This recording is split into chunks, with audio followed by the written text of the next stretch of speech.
Mes chers amis, on va partir du côté du... vous savez quoi? On a une antenne ici même sur la pelouse du Mondial de l'automobile qui se tient à Paris. Aujourd'hui, le Mondial de l'automobile, c'est la porte de Versailles et Fougères. C'est un peu ça, effectivement.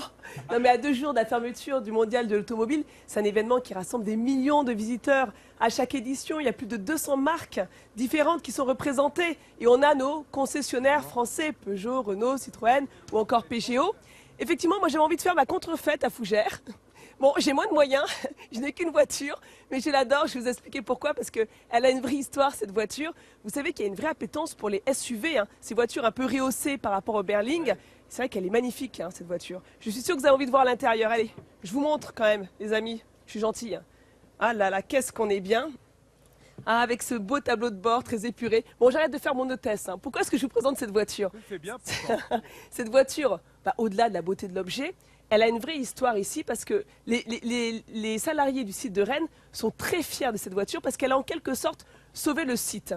Le site a connu, comme beaucoup de sites de concessionnaires, elle a subi la crise, les marchés européens s'est contraint de manière générale sur le haut de gamme et ils ont été capables de restructurer l'outil industriel, de sortir cette voiture dans un budget qui leur était donné. Ils ont montré qu'ils étaient flexibles et grâce à ça, le groupe Peugeot a souhaité réinvestir d'ici 2 ans des millions d'euros sur ce site qui est historique. Il a un demi-siècle d'existence, ce site à Rennes. Donc c'est pour ça que cette voiture, elle est très importante pour les Rennais, pour les salariés du site de Rennes. C'est pour ça aussi que j'avais aussi envie de vous la présenter.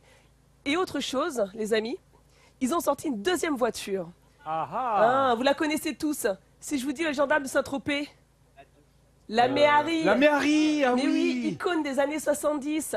Ben, regardez ces images. Ils sont en train de sortir de leur usine à Rennes la e-Méhari, la version électrique de la Méhari.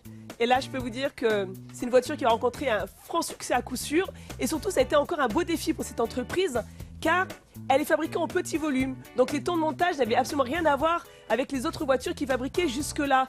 Donc c'est en ça que ces salariés ont été très forts. Ils ont prouvé qu'ils étaient capables de sortir des gammes complètement différentes et leur flexibilité a payé. Et c'est pour ça que j'avais envie de vous présenter ces 2 voitures aujourd'hui.